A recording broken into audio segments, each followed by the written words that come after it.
नमस्कार दोस्तों, मैं राव विजय स्वागत करता हूं आप सभी का आज के एचएससी मॉक टेस्ट नंबर 19 में, जो कि आने वाली सभी परीक्षाएं हरियाणा पुलिस, हरियाणा सीटी, ग्राम सी, पटवारी, कर्नल पटवारी और जितने भी हरियाणा के एग्ज़ाम हैं उन सभी के लिए काफ़ी महत्वपूर्ण रहने वाले हैं।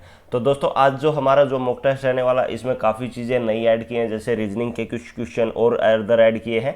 तो आज का टेस्ट जो मॉक टेस्ट रहने वाला है काफ़ी बहुत ही बेहतर रहने वाला है। तो सबसे पहले जितने भी साथी चैनल पर नए हैं दोस्तों, जिन्होंने चैनल को सब्सक्राइब नहीं किया है तो चैनल को दोस्तों सब्सक्राइब कर लीजिए, बेल आइकन को जरूर दबाना ताकि आपको लगातार अपडेट प्राप्त हो सके।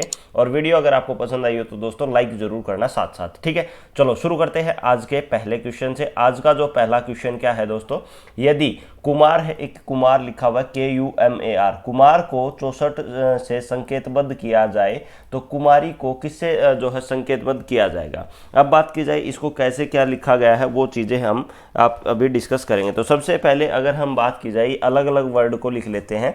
जैसे सबसे पहले कुमार, कुमार में आता है आपका के किस किस अगर अल्फ़ाबेट सीरीज़ के हिसाब से अगर हम बात करें तो के जो है कितने नंबर पर आता है दोस्तों, के आपका आता है 11 पर। यू अगर हम बात करें तो आता है 21 पर। एम कितने पर आता है दोस्तों 13 पर। ए 1 पर। और आर कितने पर आपका 18 पर। अगर इन सभी का अगर हम टोटल करते हैं तो वो किसके बराबर हो जाएगा, वो आपका 64 के बराबर हो जाता है। इसके बाद अलावा अगर हम बात करें कुमारी को तो आपको 64 तो देखो कुमार तक तो है ही है, उसके बाद आपको आई का और ऐड करना है, यानी कुमार तक तो आपका सेम रहेगा, यानी 64 तो ये आपका सेम रहेगा। आई कितने नंबर पर आता है आपका 9 पर, तो ये आपका कितना हो जाएगा 73 किसमें आंसर आपका सी जो है बिल्कुल आपका सही आंसर हो जाएगा। अगला क्वेश्चन आता है दोस्तों, उस अंक को चुनिए जो कि दी गई श्रृंखला के क्रम का ना हो। तो 121, 143, 165, 186, 209। तो 121 से 143 की अगर हम बात करें तो कितने का गैप है दोस्तों 22 का। कितने का है 22 का। उसके बाद ये अगर इन दोनों का बात करें 143 165, ये कितना है +22। इसके बाद अगर हम बात करें इसमें +22 ऐड करेंगे तो कितना आएगा दोस्तों, अगर हम बात करें तो ये 187 हो जाएगा। और 187 में अगर हम 22 ऐड करेंगे तो कितना हो जाएगा 209। तो यहाँ पर कितना 186 है, यानी ये क्या है क्रम में गलत है, यानी जो है सी जो है इसका सही आंसर रहेगा, ठीक है। अगला क्वेश्चन आता है दोस्तों, 5 बच्चों को एक खेल प्रतियोगिता में भाग लेते हैं, यानी कितने बच्चे हैं दोस्तों टोटल 5 बच्चे हैं, ठीक है। और प्रत्येक बच्चे को प्रत्येक दूसरे बच्चे से खेलना है तो उन्हें कुल कितने खेल खेलने पड़ेंगे। तो इसके लिए एक डायरेक्ट आपको फॉर्मूला बता देता हूँ, n × n-1 × 2। तो n यहाँ पर कितना हो जाएगा दोस्तों 5, कितना हो जाएगा 5 × 5 - 1/2, ये कितना हो जाएगा 5 × 4/2, ये कितना हो जाएगा दोस्तों 20/2 = 10 जो है इसका सही आंसर हो जाएगा। तो उन्हें कुल कितने खेल खेलने पड़ेंगे 10 जो है इसका सही आंसर रहेगा, ठीक है। अगला क्वेश्चन आता है दोस्तों, निम्नलिखित उत्तर आकृतियों में से उस एक को चुनिए जिसमें प्रश्न आकृति अंतर्निहित हो। तो ये एक आकृति दे रखी है इस टाइप की, यानी ये आकृति किस जो है उत्तर आकृति में बनी हुई है। तो सबसे पहले इसी से ले लेते हैं। देखो अगर बात की जाए पहले ये है, फिर ये है, फिर ये, फिर ये। तो इसमें अगर हम बात करें तो यहाँ से यहाँ बनता है, देखो ये यहाँ से यहाँ आई, उसके बाद ये यहाँ से यहाँ हुई, उसके बाद ये यहाँ पर हुई और ये यहाँ पर हुई, यानी ये हमारी आकृति इसमें बन रही है। इसमें ऐसी कोई टेढ़ी आकृति ही नहीं है तो इसमें ऐसे नहीं बनेगी, इसमें भी कोई टेढ़ी आकृति नहीं है और इसमें भी नहीं है। तो यानी जो है ए जो इसका सही आंसर रहेगा, ठीक है। अगला क्वेश्चन आता है दोस्तों, यदि एक घनाकार खंड के विपरीत फलकों के बिंदुओं की संख्या का योग निरंतर 7 हो, यानी अगर बात की जाए जो ये बिंदु दे रखे हैं, यानी एक साइड के बिंदु हैं, इसके विपरीत का अगर बात की जाए तो इनका जोड़ कितना होना चाहिए दोस्तों 7 होना चाहिए। तो उत्तर आकृति में उस सही आकृति को चुनिए। तो अगर इसमें आपको सभी को पता है, जैसे अगर बात की जाए 1 का विपरीत कितना होता है 6, 2 का विपरीत कितना होता है 5, 3 का विपरीत क्या होता है 4। तो इसी तरह अगर हम बात करें जैसे 5 का विपरीत क्या हो जाएगा, तो 5 का विपरीत होगा 2, 2 यहाँ पर है, यानी ये नहीं हो सकता क्योंकि साइड में नहीं हो सकता, इसके विपरीत यानी इसके नीचे होगा। इसी प्रकार इसमें भी 5 है तो इसका विपरीत 2 हो सकता है, बिल्कुल हो सकता है। इसके यहाँ पर 4 यहाँ पर है तो इसका विपरीत इस तरह बनता 3 यहाँ पर दे रखा है, इसलिए ये नहीं हो सकता। इसका 5 का विपरीत 2, 1 का विपरीत 6 हो जाएगा और 4 का विपरीत 3, यानी सी जो है इसका सही आंसर रहेगा। और ये भी ऐसे यहाँ पर 1 है, यहाँ पर 6, 1 का विपरीत 6 होता है तो इसका ये यहाँ पर नहीं होगा, सी जो है बिल्कुल सही आंसर रहेगा, ठीक है। अगला क्वेश्चन आता है दोस्तों, भारत का कौन सा राज्य अफगानिस्तान से लगा हुआ है? आपका हिमाचल प्रदेश, जम्मू कश्मीर, पंजाब, उत्तराखंड। तो कौन सा एरिया जो है अफगानिस्तान से लगा हुआ है दोस्तों? ये आपका जम्मू कश्मीर, J&K। कितना लगा हुआ है? J&K। और अगर बात की जाए जो है भारत की राजधानी जो है, सॉरी, भारत जो है कितने पड़ोसी देशों के साथ जो है उसकी सीमा लगती है? तो 7। तो इसकी एक आपको शॉर्ट ट्रिक है, बचपन में भूल आया। क्या आया? बचपन में भूल आया। ब से बांग्लादेश, C से चाइना, P से पाकिस्तान, N से नेपाल, M से म्यांमार, B से भूटान और आया से क्या आएगा? आपका अफगानिस्तान, जो कि सबसे कम 106 किलोमीटर की सीमा जो है ये लगती है। ठीक है, चलो अगला क्वेश्चन आता है दोस्तों, जो है नुगुल्ट्रम किस देश की मुद्रा है? तो कौन से देश की है दोस्तों? नेपाल की है, बांग्लादेश की है, भूटान की है या फिर म्यांमार की है? तो कौन सा सही आंसर रहेगा दोस्तों? ये जो मुद्रा है ये भूटान की है। किसकी? जो है भूटान की मुद्रा है। अब बात की जाए भूटान की राजधानी क्या है, तो भूटान की कैपिटल क्या है? तो ये आपकी थिम्पू। कौन सा दोस्तों? थिम्पू जो है यहाँ की कैपिटल है। उसके बाद यहाँ का अगर हम बात करें PM, जो कि थोड़े दिन पहले बना था, तो ये आपके लोटे शेरिंग जो है ये यहाँ के क्या है? प्रधानमंत्री हैं। अब भूटान अगर बात की जाए तो कब आज़ाद हुआ था? तो 17 दिसंबर 1907 को जो है ये भूटान आज़ाद हुआ था। ठीक है, चलो अगला क्वेश्चन आता है दोस्तों, रिहंद बांध किस नदी की सहायक नदी पर बनाया हुआ है? चंबल पर, सोन पर, यमुना पर, गंगा पर। तो रिहंद बांध जो है ये आपका कौन सी नदी पर? सोन नदी पर। और इसको एक अन्य नाम से जाना जाता है दोस्तों, सोनभद्र नदी। कौन से? सोनभद्र नदी के नाम से भी जाना जाता है। अब बात की जाए जो है ये गंगा की जो है, गंगा की कौन सी दोस्तों? गंगा की दक्षिणी उपनदियों में से सबसे बड़ी है। कौन से साइड की दोस्तों? दक्षिण की। दक्षिणी बोल सकते हैं, दक्षिण बोल सकते हैं। तो ये वहाँ की जो है सबसे बड़ी नदी है। अब बात की जाए जो ये सोन नदी है ये कहाँ से निकलती है? तो ये MP के यानी मध्य प्रदेश के अनूपपुर जिले से। कहाँ पर? अनूपपुर जिले से जो है के अमरकंटक के पास से ये निकलती है। कौन सी? आपकी सोन नदी। उसके बाद आता है आपका गंगा। गंगा जो है गंगोत्री हिमनद उत्तराखंड से के उत्तरकाशी से जो है ये गंगा नदी निकलती है। और गंगा नदी को जो है राष्ट्रीय नदी का दर्जा दिया हुआ है। कब दिया गया था? 4 नवंबर। कब दोस्तों? 4 नवंबर 2008 को। कब दोस्तों? 4 नवंबर 2008 को जो है किसके द्वारा? उस समय जो है मनमोहन सिंह की कांग्रेस की सरकार थी, उनके द्वारा जो है ये दर्जा दिया गया था। अब गंगा नदी कौन कौन से राज्य में बहती है? उत्तराखंड, यूपी, बिहार, वेस्ट बंगाल, पश्चिम बंगाल, इन जो है राज्यों में गंगा नदी प्रवाह करती है। ठीक है, अगला क्वेश्चन आता है दोस्तों, निम्नलिखित में से कौन सी संस्था संयुक्त राष्ट्र संगठन के साथ संबंधित नहीं है? तो ये आपका ILO, ये आई है ILO, ये आपका WHO, ये आपका FIO, इसके बाद आसियान, ASIAN। ठीक है, तो इसका जो है कौन सा संयुक्त राष्ट्र संगठन से संबंधित नहीं है? तो ये कौन सा हो जाएगा दोस्तों? आसियान जो है ये आपका हो जाएगा। अब बात की जाए जो आसियान है क्या, यानी किस चीज़ के लिए जो है ये बनाया गया है और ये इनकी बाकी सभी की फुल फॉर्म क्या रहेगी? ILO की अगर बात करें तो इंटरनेशनल लेबर ऑर्गेनाइजेशन। क्या है? International labour organisation. इनकी फुल फॉर्म भी काफ़ी बार एग्जाम में पूछी जाती है। WHO क्या है दोस्तों? World health organisation. अब आता है FIO, ये दो तो सभी को पता है। अब FIO की फुल फॉर्म किसी को नहीं पता, तो ये क्या आएगा दोस्तों? Food and agriculture. क्या दोस्तों? फूड एंड एग्रीकल्चर ऑर्गेनाइजेशन, ये क्या है आपका? FIO। और अगला आता है आपका आसियान। आसियान क्या है दोस्तों? ये आपका association of south east Asian nation. कौन सा? साउथ ईस्ट एशियन नेशन, ये आपका आसियान है। अब बात कीजिए इसकी स्थापना कब हुई थी आसियान की? तो ये आसियान की स्थापना कब हुई थी दोस्तों? आसियान की स्थापना हुई थी 8 अगस्त 1967 को। कब हुई थी? 8 अगस्त 1967 को। और कहाँ पर हुई थी दोस्तों? बैंकॉक, थाईलैंड में। कहाँ पर? बैंकॉक, थाईलैंड में जो है इसकी स्थापना हुई थी। लेकिन वर्तमान में इसका हेडक्वार्टर कहाँ पर है? जकार्ता में। कहाँ पर? जकार्ता, जो कि कहाँ पर स्थित है आपका? इंडोनेशिया में। कहाँ पर स्थित है दोस्तों? इंडोनेशिया में जो है ये स्थित है।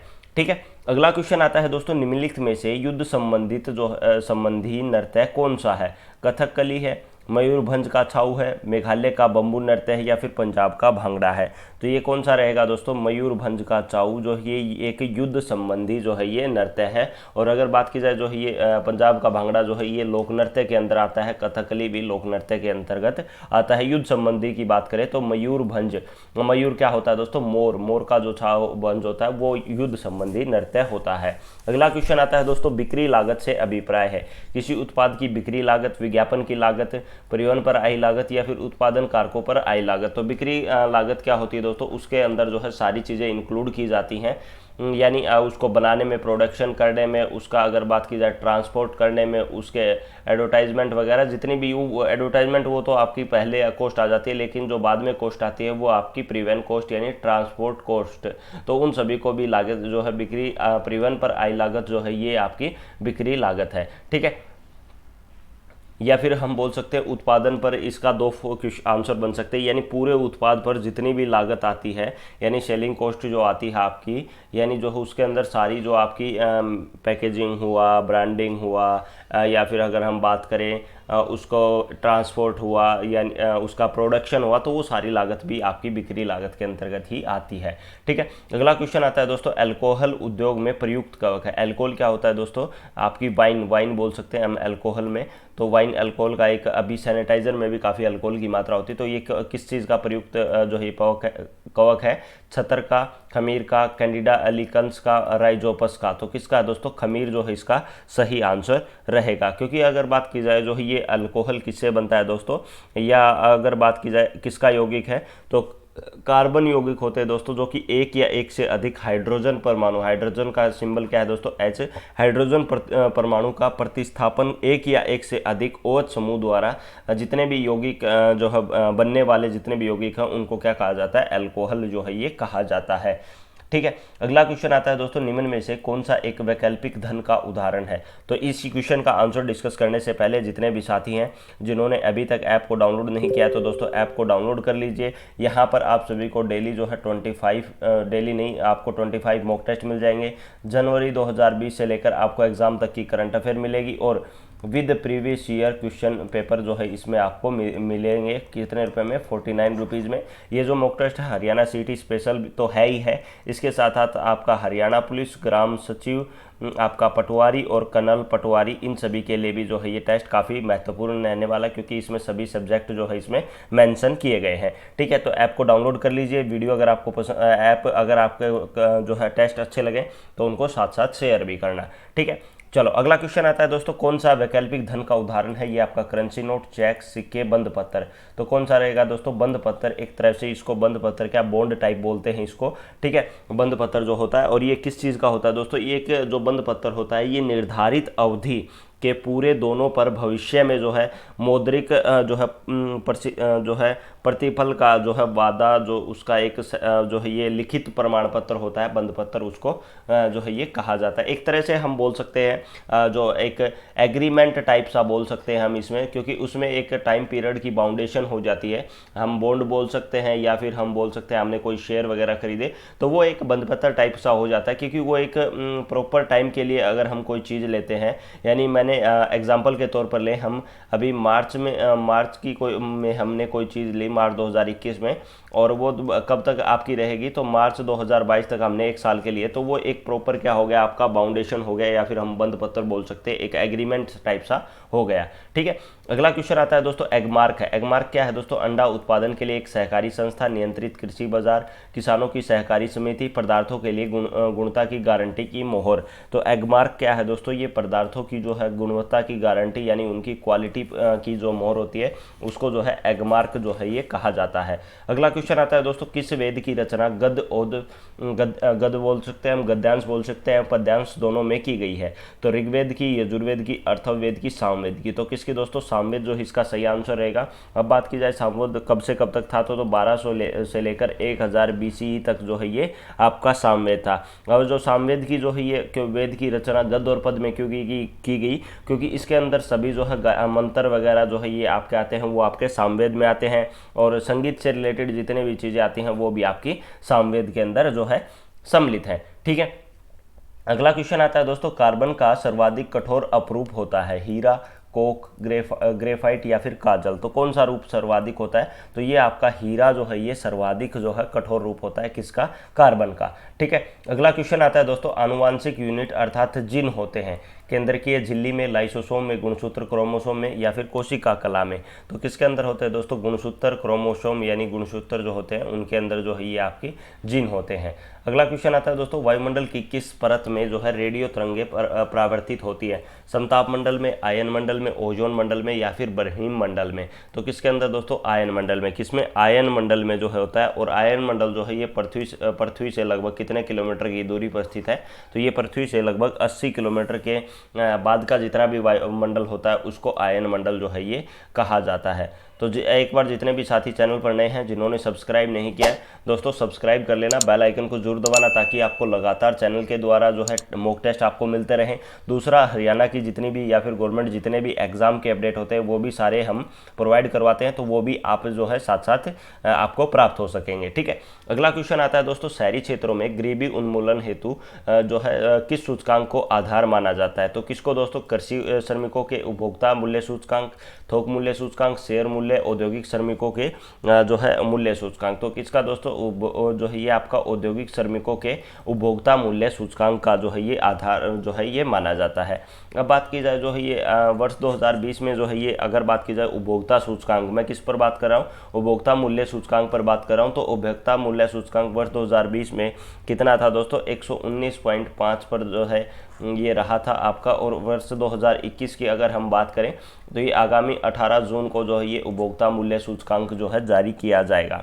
अब बात की जाए जो है उपभोक्ता मूल्य सूचकांक किसके द्वारा जारी किया जाता है? तो CSO के द्वारा, यानी सेंट्रल स्टैटिस्टिकल ऑर्गेनाइजेशन के द्वारा, केंद्र सरकार के द्वारा जो है ये जारी किया जाता है। ठीक है, अगला आता है दोस्तों, क्या भूलूं क्या याद करूं, ये किसकी आत्मकथा है? तो प्रसाद की, हरिवंश राय बच्चन की, पंत की, डॉक्टर नागेंद्र की? तो किसकी दोस्तों? हरिवंश राय बच्चन की जो है ये आत्मकथा है।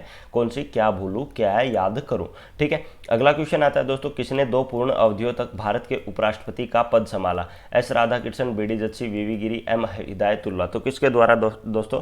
Doctor S Radhakrishnan. अगर बात की जाए जो ये जो डॉक्टर जो है ये प्रथम अगर बात की जाए उपराष्ट्रपति भी थे। कौन थे? प्रथम और उपराष्ट्रपति थे। कब से कब तक? 1952 से लेकर 1962 तक।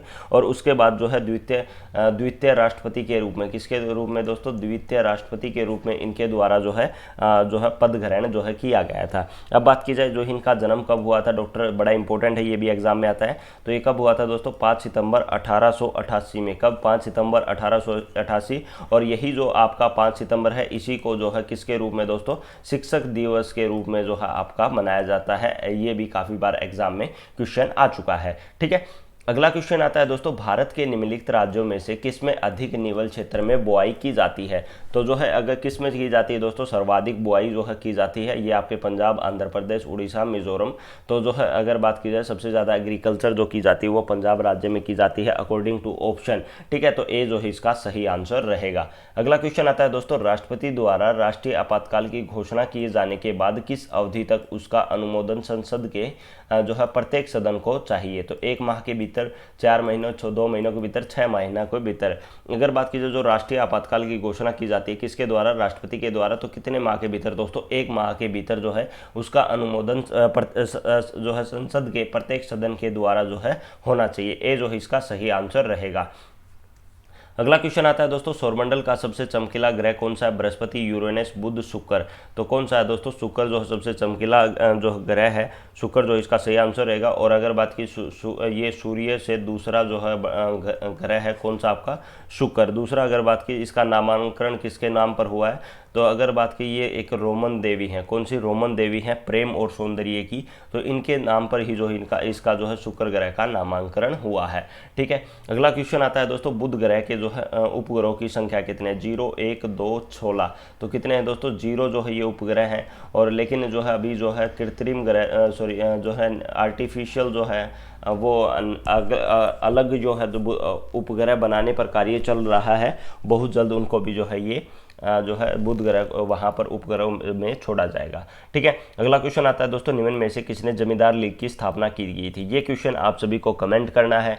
सर छोटू राम ने की थी, भगवत दयाल शर्मा ने की थी, बाल मुकुंद गुप्त में, या फिर इनमें से कोई नहीं। अब बात की जाए इसकी जमींदार लीग की स्थापना कब हुई थी? तो 1924 में जो है इसकी स्थापना हुई थी। आपको कमेंट करके इसका आंसर जरूर बताना है। ठीक है, अगला क्वेश्चन आता है दोस्तों, चौधरी देवीलाल का जन्म किस जिले में हुआ? हिसार में, फरीदाबाद में, गुड़गांव में, सिरसा में? तो किस में हुआ दोस्तों? सिरसा जिले में जो इनका जन्म हुआ। अब बात की इसका जन्म हुआ कब? तो ये आपका हुआ जो है आपका कब 25 सितंबर, कौन सा दोस्तों, 25 सितंबर 1914 को हुआ। और इनकी जो है मृत्यु कब हुई, तो आपका 6 अप्रैल, कौन सा दोस्तों, 6 अप्रैल 2001 को। अब बात की जाए जो ये प्रथम ये उप प्रधानमंत्री भी रहे, कब, 81 से 89 उप प्रधानमंत्री, ठीक है। उसके बाद अगर बात की जाए जो हरियाणा में ये 2 बार मुख्यमंत्री रहे, HRCM लिख देता हूँ मैं शॉर्ट फॉर्म में, 1979 से लेकर 1977 से लेकर 79 तक, और दूसरा आपका 87 से 89 तक इनका 2 बार कार्यकाल रहा, ठीक है। कोई किसका, चौधरी देवीलाल का, ठीक है। अगला क्वेश्चन आता है दोस्तों, आधुनिक हरियाणा का निर्माता जो किसको कहा जाता है, चौधरी देवीलाल, भजनलाल, बंसीलाल, इनमें से कोई नहीं, तो किसको कहा जाता है दोस्तों, चौधरी बंसीलाल को जो है ये आधुनिक हरियाणा का निर्माता कहा जाता है। कल्पना चावला का जन्म कहाँ हुआ था, करनाल में, फरीदाबाद में, पानीपत में, गुड़गांव में, तो कहाँ पर हुआ था दोस्तों, इनका जन्म हुआ था करनाल में। और अगर बात की जाए कल्पना चावला का जन्म कब हुआ, तो ये आपका 17 मार्च 1962 में, कब हुआ, 17 मार्च 1962 में। और मृत्यु की अगर हम बात करें तो कब हुई दोस्तों, 1, 2, 3 यानी 1 फरवरी 2003 में जो है इनकी मृत्यु हुई थी, ठीक है। अगला क्वेश्चन आता है दोस्तों, निम्न में से किसे ब्रिटिश सरकार द्वारा केसर-ए-हिंद की उपाधि से सम्मानित जो है ये किया गया था, ठीक है। तो लाला मुरलीधर, पंडित श्रीराम शर्मा, चौधरी कृपाराम, सर शादीलाल, तो किसको दोस्तों, लाला मुरलीधर को किसके द्वारा दोस्तों, ब्रिटिश सरकार के द्वारा केसर-ए-हिंद की उपाधि से जो है सम्मानित किया गया था, ठीक है। अगला क्वेश्चन आता है दोस्तों, सूरजकुंड का निर्माण किसने करवाया, अंकपाल प्रथम, महिपाल, अंकपाल द्वितीय, या फिर इनमें से कोई नहीं, तो अंकपाल द्वितीय के द्वारा जो है ये सूरजकुंड का निर्माण करवाया गया था। अब बात की जाए ये सूरजकुंड का मेले का भी एक आयोजन किया जाता है, वो कहाँ पर किया जाता है, आपका फरीदाबाद में। और उसकी शुरुआत कब की गई थी, ये आपका 1987 में जो है इसकी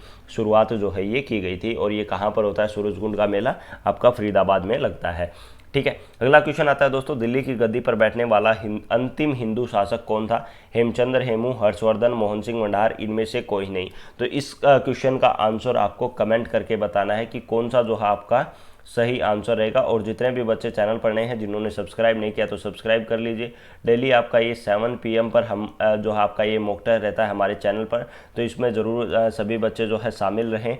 और जितने भी साथी हरियाणा CET या फिर ग्राम सेवक, पटवारी, हरियाणा पुलिस, इन सभी की तैयारी कर रहे हैं, उन सभी के लिए दोस्तों गोल्डन चांस है, क्योंकि डेली जो है फ्री ऑफ कॉस्ट आप मॉक टेस्ट जो है उसमें शामिल हो रहे हैं। दूसरा दोस्तों, जितने भी साथी जिनको पेड मॉक टेस्ट चाहिए, वो 49 रुपीज़ पे करके आपको करना क्या है, ऐप डाउनलोड करना है, लिंक नीचे डिस्क्रिप्शन में है, या फिर आप डायरेक्ट पेंसिल, आपको लोगो दिख रहा होगा यहाँ पर हमारे नीचे स्क्रीन पर, तो पेंसिल आपको जो है ये आपको डाउनलोड करना है। उसके बाद आपको एग्जाम कम्युनिटी ज्वाइन करनी है, ठीक है। वहाँ पर आपको Haryana HSC special mock test आपको मिल जाएंगे, वहाँ से आपको 49 रुपीज़ पे करने हैं, और आप जो है 25 मॉक टेस्ट दे सकते हैं। और साथ में आप जो है हरियाणा करंट अफेयर भी पढ़ सकते हैं, विद PDF आपको वहाँ पर मिल जाएगी, ठीक है। तो लगातार ऐसे अपडेट दोस्तों मॉक टेस्ट के लिए और गवर्नमेंट जॉब अपडेट के लिए चैनल को सब्सक्राइब कर लीजिए। वीडियो आपको अगर पसंद आई हो तो ज़्यादा से ज़्यादा लाइक करें, कमेंट करें, शेयर करें। थैंक यू फॉर वॉचिंग दोस्तों। जय हिंद, जय भारत।